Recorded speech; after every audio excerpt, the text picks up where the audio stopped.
안녕하세요. 골드만삭스입니다. 오늘은 제2차 세계대전 중에 중국의 그 장제스, 국민당의 장제스의 부하 신복인 탕엄보에 대해서 알아보겠습니다. 장제스의 신복인 탕엄보는 1898년 태어나 1954년 56살에 사망을 하게 되겠습니다. 초공작전이라는 건 이제 장제스가 이제 국민당인데 그 공산당을 이제 격퇴하기 위해서 공산당을 경멸하자는 그 초공작전. 그다음에 이제 중일전쟁은 이제 그 2차 세계대전 중에 일본과 중국이 싸운 거죠. 중일전쟁에서 맹활약을 탕원보가 활약을 하지만은 말년에 장제스의 신임을 잃고 일본에서 쓸쓸히 병으로 죽게 되겠습니다. 56살에 병으로 죽은 거죠. 1927년 29살 때 일본 육군사관학교를 졸업을 하게 되겠습니다. 이게 중국 사람인데 불구하고 일본의 육군사관을 졸업했다는 것은 뭐 집안이 어느 정도 잘 살았다든가 아무튼 뭐 고위층에 속한 잘 사는 집안이다. 아무튼 일본 육사를 졸업하면서 정통 군인이 되겠습니다. 일본에서 귀국한 후에 강소성, 절강성, 복건성 뭐 이게 전부 이제 중국의 이제 그 크다란 이제 성들이죠. 우리나라에 경기도 뭐 경상도 뭐 이런 식이죠. 그래서 복건성 같은 경우는 이제 중국 이제 그 동남 쪽에 있고 절강성도 이제 동쪽에 전부 해안가에 있는 거죠. 강서정도 동쪽에 있고 전부 동쪽에 있는 남쪽, 그러니까 산동 중국이 이제 맨 위에 있는 그 동북 쪽에 있는 성이 이제 요동성이 되겠죠. 요동성은 이제 만주, 봉천 뭐 이런 봉천 군벌 뭐 이쪽에 했던 거고 그 밑에 있는 게 이제 바로 이제 산동성인데 산동성이 이제 중국 북쪽에 있는 그 동쪽에 연해 있는 거 그 밑으로 있는 게 이제 바로 이제 강소성, 절강성, 복궁성 이런 성들이 있는데 여기 5개 성을 지계 군벌인 순천팡이 지배를 하고 있었는데 이 순천팡의 그 소령 육군사관 일본 육사 졸업하고 이제 중국 귀국을 해서 순천팡 지계 군벌인 순천팡의 부대에 소령으로 근무를 하지만은 중국 공산당의 아주 유명한 사람이죠. 천이의 추천으로 그 당시에 이제 국민당의 국민혁명군에 입대를 하게 되겠습니다. 황푸군관학교 유명하죠. 중앙군관학교에 교관을 하면서 군사적인 실력을 교관이 되었죠. 그다음에 이제 1930년 32살 때 중원대전이 발발을 하자 중국 내륙에서도 전쟁이 발발된 거죠. 그래서 그 1926년에 장제스가 1차 북벌을 하면서 군벌들을 다 격파를 하고 1928년에 장제스가 또 2차 북벌을 하면서 북경까지 점령을 하면서 중국을 거의 뭐 통일하다시피 했죠. 1928년에 그러면서 이제 군벌들을 다 무너뜨렸지만은 1930년 2년이 지난 후에 아직도 군벌들의 세력이 반발이 심해서 장제스가 이제 원래 이제 그 중국 남쪽에 광동성에서 출발했지만은 광서성에 있는 바로 이제 옆에 내륙쯤에 광서성에 있는 개개군벌 리중런 이런 사람들이 또 이제 그 서로 반란을 일으켜서 그다음에 이제 그 중원대전이 발발해 1930년에 중원대전이 발발 이때 이 그 탕원보가 이제 32살이 되겠습니다. 이때 이제 국민당 장제스 편에 들어서 제1여단장 한 소장급이 되겠습니다. 제1여단장이 직책으로 이 전쟁에서 큰 공을 세우게 되겠습니다. 국민당 쪽에 큰 공을 세우고 장제스가 이기도록 한 거죠. 이 사람이 이제 장제스의 신복인 탕원보입니다. 이 사람이 이제 그 1여단장 소장으로서 큰 공을 전쟁 때 쓰게 됩니다. 1931년에 33살이 되었을 때는 장제스가 중원대전에서 승리를 하면서는 이제 공산당을 이제 격파를 하기 위해서 군벌들 다 잡았다. 이전에 이제 공산당을 격파를 하지 않아서 이제 1931년 33살 때 3차 초공작전, 공산당 격파작전에서 홍군에게 대패를 해서 졌죠. 그래서 이제 직위 해제가 됩니다. 쫓겨난 소장 직위를 입게 된 거죠. 1933년 35살이 됐을 때 5차 초공작전 또 이제 공산당 계속 격파를 하는 거죠. 장제스는 초공작전에서 89 사단장으로 복귀를 해서 대장정으로 도피를 하는 홍군을 격파를 하게 되는데 홍군을 때려 부신 거 공산당 때려 부신 거죠.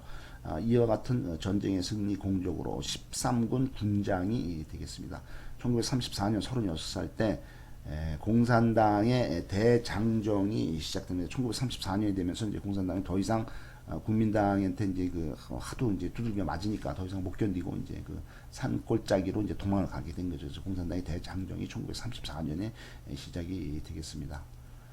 1937년에 39살 때 중일전쟁이 발발을 하게 되고, 바오딩을 이제 중일전쟁이 발발, 일본군이 막 이제 그 쳐들어오는 거죠. 일본군이 이제 북경을 점령한 다음에, 그 다음에 텐진 점령해, 그 다음에 텐진 점령한 다음에 이제 상하이 점령해, 상하이 점령한 다음에 중국의 그 국민당 정부의 수도인 남경을 점령을 해, 뭐, 그 다음에 하면서 이제 그 일본군이 이제 파죽지세로 그 중국 전토를 점령을 하고 지배를 한 게 1937년에 이제 루거차오 사건으로부터 시작이 됐는데, 이 중일 전쟁이 발발을 하면서 그 이제 베이징하고 텐진이 이제 일본군이 제일 먼저 이제 그 한 달 만에 다 점령을 하죠.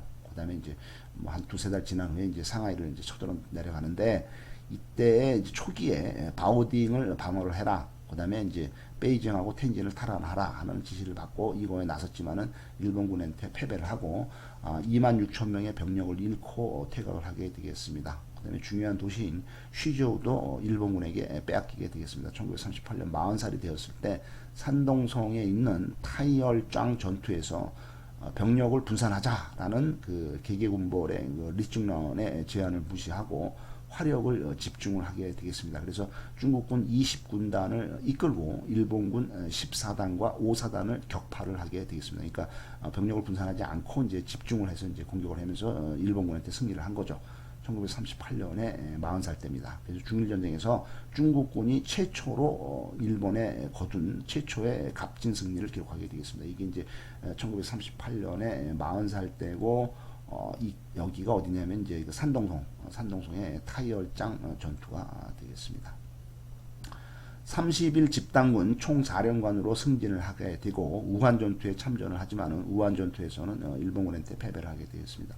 중국의 심장부에서 17개 군, 40개 사단, 인원 쪽수로는 30만 대군을 거느리는 막강한 총사령관이 된 거죠. 집단군 총사령관이 돼서 일본과 대치를 하면서 중원의 왕이라고 불리게 된 사람이 탕원보가 되겠습니다.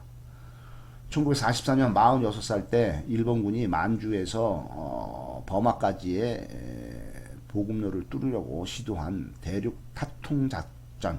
그러니까 일본군이 이제 버마에서부터 지금의 미얀마죠. 여기서부터 이제 쭉 해서 이제 중국 전토를 가로질르면서 만주까지 보급로를 만들려고 한 작전.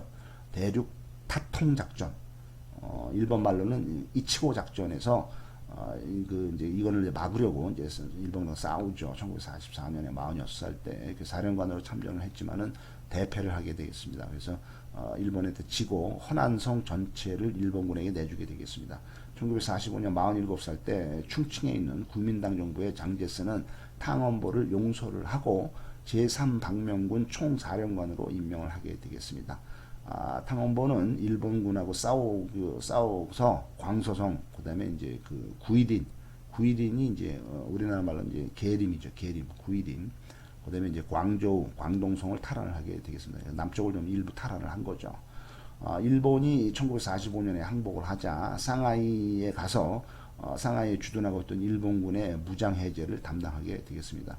1946년 48살 때 국공내전이 시작이 되고 1947년 49살 때 국민당군 40만 병력을 이끌고 산동성에 있던 공산당의 천이의 인민해방군 제3야전군 20만 명의 병력을 포위를 하고 포위를 하고서 공격을 하지만은 어떤 국민당이 40만, 포위당한 공산당은 20만. 어디냐면 산동성 저쪽은 공산당 천이, 인민해방군, 이쪽은 이제 국민군이죠. 국민군 40만 명, 탕원보 했는데 어쨌든 국민당이 내부 분열 및 작전을 잘못 오류로 인해서 대참패를 당하게 됩니다. 이때 또한 쉬저우도 공산당에게 빼앗기게 됩니다. 장제스가 전쟁의 증거를 분노를 해서 1947년에 탕원보를 직위해제를 해버리게 되겠습니다. 1949년 51살이 되었죠. 51살이 되었을 때 난징과 상하이, 항저우 이 마지막 국민당의 보루인 상하이, 난징, 남경이죠. 수도. 그다음에 이제 상하이, 항저우 이 경비사령관을 맡게 되겠습니다. 1949년 마지막 말년에 51살 때 공산당이 장강, 양쯔강을 도하를 하는 것을 막지를 못하게 되겠습니다. 그러면서 국민당의 수도인 난징, 남경이 함락이 되겠습니다. 공산당에 함락이 되겠습니다. 푸젠성 샤만도 함락이 되고 결국에는 진먼섬으로 도망가게 되겠습니다. 1950년 52살 때 공산당에 투항하자는 천이는 탕원보의 밀고로 장제스가 반역 혐의로 처형을 하게 되겠습니다. 탕원보의 밀고로 장제스가 반역 혐의로 처형을 하게 되겠습니다. 대만에 와서는 대만으로 이제 오게 되죠. 대만에 와서는 부총통을 하는 등 요직을 맡은 라이벌인 천청과는 달리 이제 천청이라는 사람은 이제 대만에 와서 이제 그 라이벌이었는데 부총통으로 요직을 맡지만은 이 그 탕원보는 총통부의 고문 뭐 별별 없는 거죠. 명예직이죠. 고문 등의 유명무실한 직위만 맡다가 해임이 되고 일본으로 망명을 하게 되겠습니다. 1954년 56살 때 일본에서 위궤양 및 12지장 궤양이 발견이 되어서 수술을 하다가 수술하는 중에 사망을 하게 되겠습니다. 그래서 56살에 사망한 것이 바로 이 그 장제스의 신보 탕원보가 되겠습니다.